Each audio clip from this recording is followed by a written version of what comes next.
I'm Tim Herrera with the Sacramento County Office of Education, here with another Teacher of the Year profile. We are fortunate to be speaking with Carl Johnson, who is one of 2 Teachers of the Year from the Sacramento City Unified School District. Carl, thanks for joining us. Thank you. Tell us a little bit about yourself. Tell us where you teach and what you teach. Well, I'm an algebra, geometry, and KC intervention teacher at American Legion Continuation High School. That's in Oak Park in the heart of Sacramento, and it's with Sacramento City Unified School District. KC intervention? Explain that a little bit. Well, as you know, the KC intervention class is required of all students in California to pass to earn a high school diploma. So to prepare students for the test, we do a year long, depending on when the student starts in the school. It's a semester, 3 months, 2 months. We do the best with whenever they come in. We cover all of the content that's on the test. So what kind of an impact do you see on the students by taking this class? How does it help them? It's a huge impact. In fact, not just in passing the test, but because their buy-in is at a higher level, because the KC is an important thing, they're more attentive, and so they reconnect with themselves as learners, which is a large part of what we intend to do in a continuation high school anyway. But yeah, we have a very high success rate, and don't quote me exactly, but I believe we generally see about a 30-point increase for students who attend 80% of the time or better, with 50 to 60 days in a row at least of attendance. So yeah, it's a great thing. And explain for the folks who aren't clear on what a continuation school is. Explain that.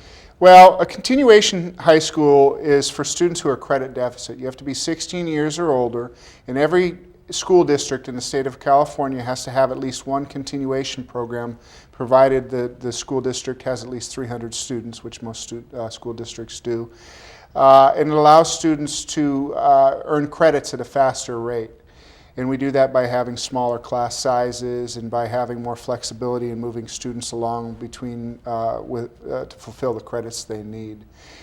There's a large, I don't want to say large, but sometimes people have a preconceived idea about what a continuation high school student is, and I'm just going to tell you it's wrong. Continuation school students are the best kept secrets in public education. In some cases they've made mistakes. In some cases they have been incarcerated, but not the overwhelming majority haven't been.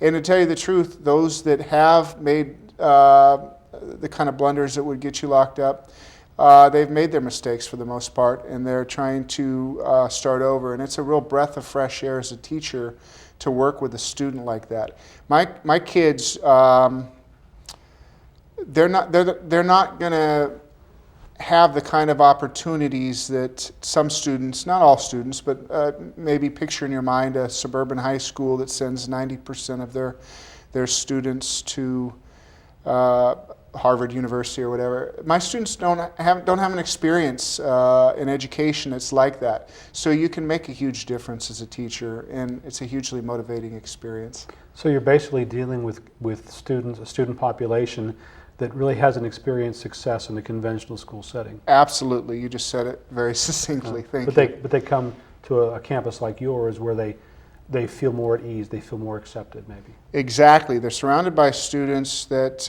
in fact, I've heard that exact quote. Mr. J, you know, we go to I won't say any names, such and such a school, we miss a couple days, the teacher doesn't stop, we're left behind.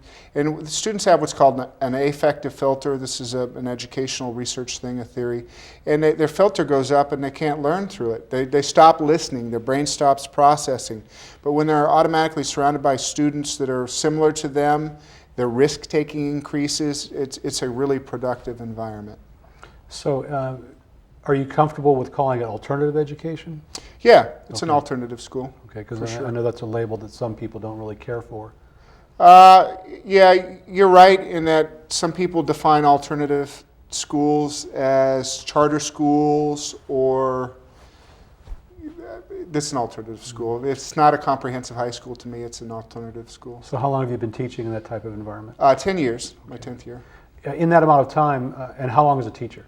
11 years. 11 years, okay, so yeah. Pretty much right in there the whole time. Right. So what kind of changes just in that span of time have you seen in alternative education?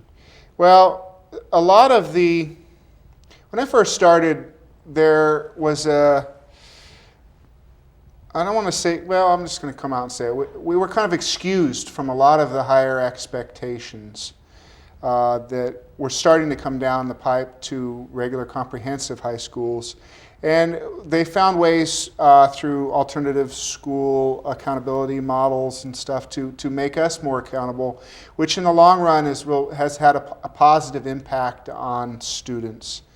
I'm not saying that we should be testing students, 17 times a day or whatever, but accountability is a great thing. Standards-based education and assessment is a great thing. And what really has occurred is that we've become, I don't want to say in the last 10 years this thing was all invented, because standards-based education existed 10 years ago. But we've become better at it, and we've become better at understanding levels of cognition and its relationship to standards-based education. And we've become better at developing practices that allow us to address high turnover and attendance issues. So you don't let your students off the hook? Don't let them off the hook, but don't cop an attitude with them either, because for whatever reason, you weren't here yesterday, you weren't here the day before yesterday, it doesn't help me or it doesn't help you for me to cop an attitude with you when you come in. So you're dealing with a different type of student population than a lot of us are familiar with. What kind of specific motivational problems or issues do you have, challenges in that type of environment? Well, one size does not fit all in education. It's a huge thing in the last 3 or 4 years to make every kid college ready, and it's a noble cause, because if you look at the statistics, students of certain ethnicities go to college and students of other ethnicities don't go to college, and that's not cool, right? But if you completely alienate people who aren't college bound by having only one pathway, that doesn't work either. So having multiple pathways is a way to address motivation problems. Another big way to address motivation problems is to make positive connections. If you're a teacher, you have got to make positive connections with your students. It's not just high-risk students that this works for, but they're especially susceptible to having good relations with their teachers. The environment of the classroom has to be, socially reasonable. It can't be void of any social interaction. Socially rich is what I want to say. That again causes students to be motivated. They don't start coming to school in the beginning because they're headed to Harvard University. They come to school because of the social interactions and because of their positive relations with their teacher. Then as we start creating opportunities for them, then we can kind of shift them to where we want to be, which is their future. Okay, so you've chosen a different path for education, for your career. What would you say to those teachers who are considering education and not sure which way to go? What would you say are some of the benefits for them of maybe considering the type of field you're in? I get to touch on a life or many lives every day. These are people that my kids will ride the bus 40 minutes both ways, 50 minutes both ways to school, pay out of their own pocket. They're just glad to see you. You're making a difference for people who aren't getting it somewhere else. A lot of my kids live in group homes. They don't have these positive interactions. If you're you have to be a good teacher. I'm just going to say that right there. These kids deserve the best. But if you are that, then it's so much more than a job. And they're paying you to do it. It's the best racket around. You get to really reach somebody's life who really needs that help. Yes, that's true. Yeah. Well, congratulations on the honor of being named one of the Teachers of the Year for the Sacramento City Unified School District. We've been speaking with Carl Johnson. Congratulations. Thank you very much.